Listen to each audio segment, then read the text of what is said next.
ஸ்டாலின் பேசுவது அத்தனையுமே பொய். உண்மைதானே? பொய்யாத்தானே பேசுறாரு. நான் அவர்கள் செய்த தவறுகளை பிரதான எதிர்க்கட்சி என்ற முறையில் விமர்சிக்கிறோம். அரசியல் நீதியா விமர்சிச்சா பரவாயில்ல, ஆனா தனிப்பட்ட முறையில் விமர்சிச்சா திருப்பி 10 முறை நம்ம விமர்சனிக்க முடியுமில்ல? எங்க தொண்டனே விமர்சிப்பான் திரு ஸ்டாலின் அவர்களே.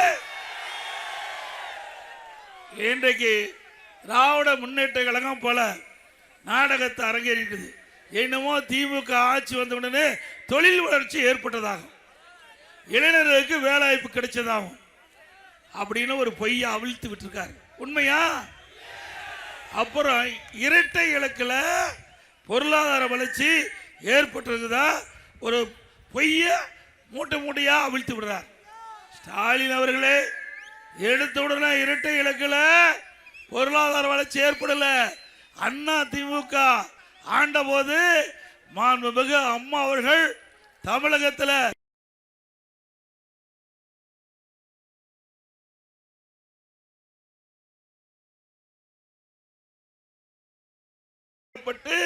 அந்த தொழிற்சாலைகள் எல்லாம் தொடங்கப்பட்டு அதன் மூலமாக உற்பத்தி செய்யப்பட்ட உற்பத்தி தான்